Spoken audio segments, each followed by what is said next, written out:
Hindi pa rin matapos-tapos ang issue between the Yulo family.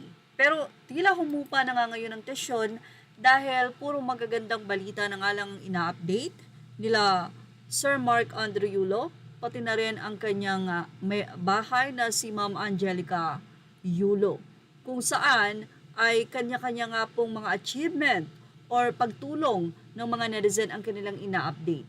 Pero itong si Maharlika ay mayroong naging pahayag.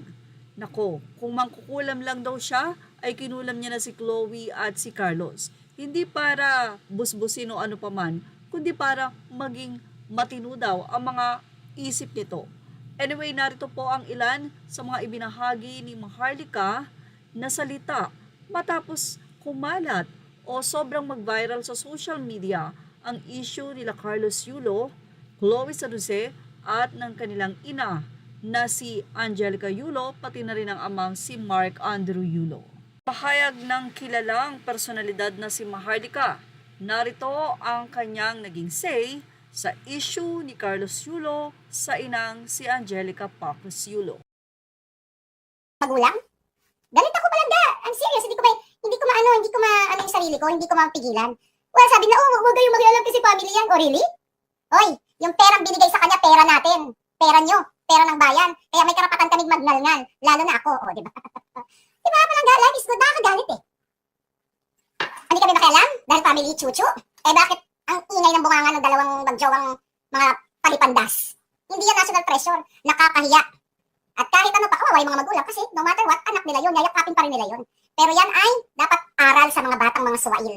Kung may kulam na ako, isasama ko yun sa kulam ko para magbagong buhay. Hindi ko naman gugurgurin. Para lang magbagong ano. Pa rin talaga ang team nanay versus team Carlos o team anak.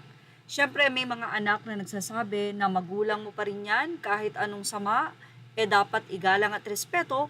At ngayon nga ay may tinatawag daw na Gen Z na hindi na raw yun saklaw. Sa totoo lang, marami na nga ngayon talaga ang medyo nalulungkot sa mga nagiging opinyon, lalong-lalo na nga ang kabataan. Ang ilan ay nanay pa na kung saan ay sila mismo ang nagsasabi na karapat-dapat lang daw na gawin iyon ni Carlos Yulo sa ina dahil sa ginawa nito.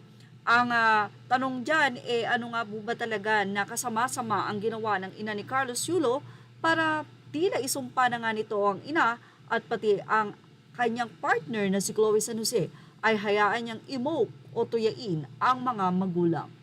Well, sabi nga ni Maharlika, kung mangkukulam lang daw siya ay kinulam niya na. Naku po. Pero sa mabuting paraan naman daw. Yan ang ating Showbiz Now update. Images are all credit to the rightful owners. Thank you for watching Showbiz Now.